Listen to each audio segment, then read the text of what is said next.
Isn't it crazy how we taught rocks to do math? Anyway, every year now, for a few years in a row, Apple unveils the latest version of their computer chips, M1, M2, M3, M4, and now the latest version, M5. And every year there's some slide or some graphic with an impossibly big number of transistors on one chip, on a device that you can hold in your hands. Like, it's really hard to understand what that even means. Now, I'm a numbers person, so I really enjoy like those scale of the universe type videos. And like, how else is the average person supposed to appreciate how small we are and wrap your head around the billions of stars in the galaxy and then the billions of galaxies in the universe? It's crazy. But what about billions of transistors in a single device that you can fit in your pocket and watch this video on? What if you could actually appreciate just how densely packed everything has to be and how small it has to get to fit on a device that just goes in your pocket?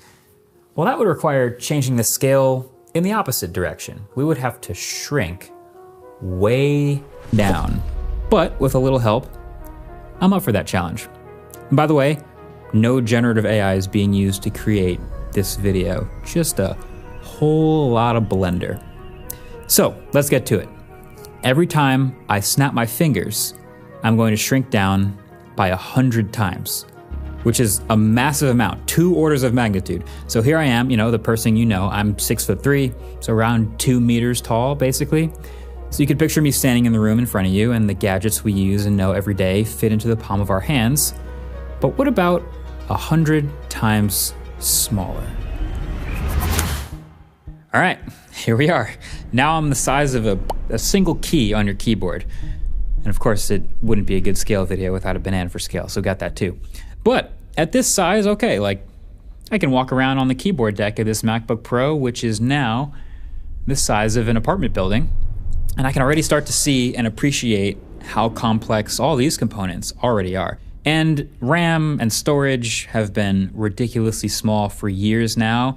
And so we've got 8 terabytes of it. And the M5 chip should be right over here, powering the whole thing. Now, this is the size of a single transistor in 1948. This is pretty insane. Like, we've clearly made a lot of progress in the last 75 years. You don't need me to tell you that. But this already puts it into perspective, like how far we've come since a computer was the size of a room. And one more thing I want to at least highlight here. Technology only gets better because of the people working really hard on it. Like, without this hard work, none of this improvement happens. But because we do have all these brilliant minds focused on computers, we have things like Moore's Law, which I'm sure you've heard of. It says that the number of transistors on a microchip roughly doubles every 2 years. And that's stayed about true since the beginning of the semiconductor industry, which means we have a long way to go. Okay, wow, welcome to the scale of micrometers. I am now 200 micrometers tall, which makes me about twice as tall as this human hair is thick. This is already the size of some of the tiniest stuff we're able to see using our own eyes.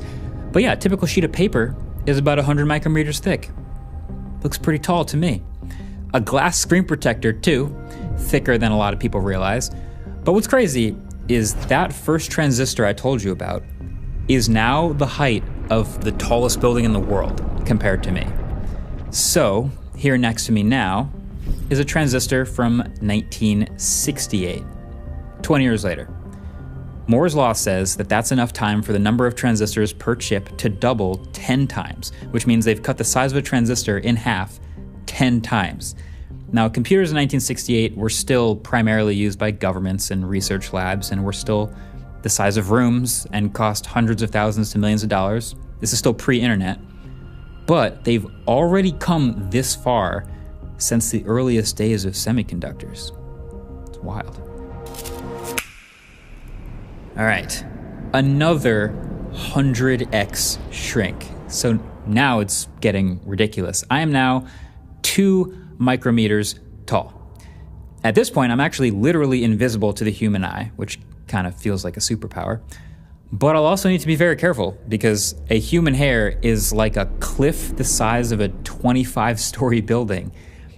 A single grain of rice at this scale would be the size of Mount Rainier. I could live comfortably inside a single groove of a vinyl record, and a 1 millimeter droplet of water would feel like a massive lake. This is the scale that bacteria live at. It's funny because physics also starts to behave kind of strangely at this scale.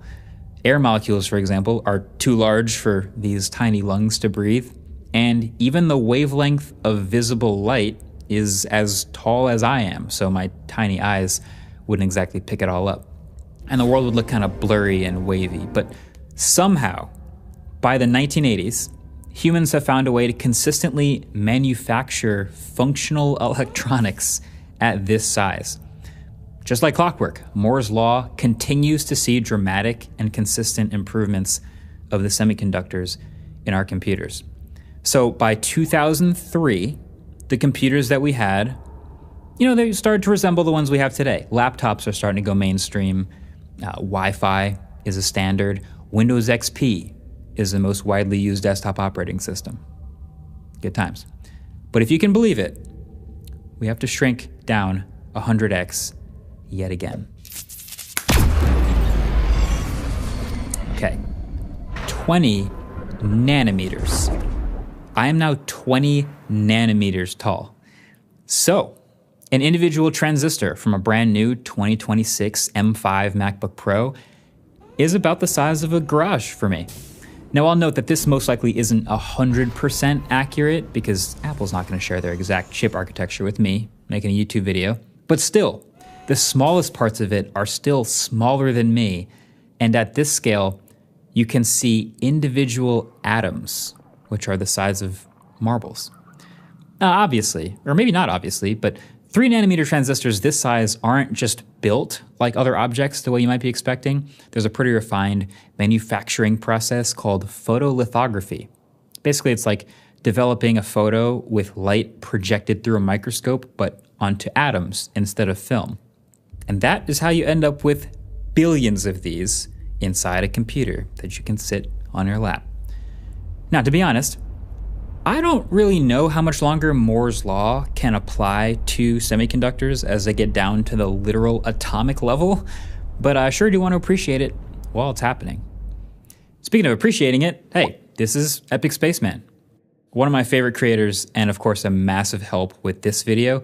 He's been down to this scale before in another video, and it's a pretty crazy view, right?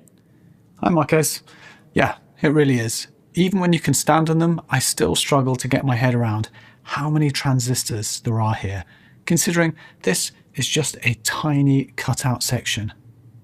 The full chip is 32,000 times bigger than this. So yeah, the best way for my brain to really appreciate all of this has been to visualize this scale. From the tiniest 3 nanometer transistors we have in computers today, at the scale of DNA and individual atoms, all the way to the micrometer scale with the computers of the 2000s and 90s and 80s, humanity has been so motivated for so many years to get this stuff down to such a ridiculously small scale that it makes a grain of rice look like a massive object. And yet it keeps going and going, all the way back to the earliest transistors the size of a deck of cards. Something else I've realized though, even though we've seen now all of this scale and how tiny things can get, sometimes it can still be hard to keep all the nanometers and picometers sorted and really comprehend it all. And sometimes it's actually easier to make things bigger rather than smaller. So let's try this. The world's first electronic computer is often credited as the ENIAC. They finished it in 1946, and they had light bulb-sized vacuum tubes called triodes. And of course, that computer was the size of a whole room. But if we still made computers like this, with transistors that big, how big do you think the iPhone would need to be to fit the 19 billion transistors that it has today? Think about it. Maybe the size of a city block? Or what about the size of the entirety of Central Park? Keep in mind, you need to fit all these billions of transistors. Wouldn't it be crazy if we carry around the equivalent technology of a phone, the size of the city of Manhattan? Well, the reality is, these are all still too small. Your phone, with the technology from 80 years ago, would need to be the size of the state of New Jersey to fit them all. This progression of technology has given us a computer the size of a US state 270 miles long and shrunk it down to fit in our pockets. I'll even do you one better, okay? If a modern transistor was roughly the size of a Toyota Prius, then that iPhone that fits them all would be about the size of planet Earth. So hopefully that gives you an idea of just how ridiculously small individual transistors have gotten since the beginning of computers.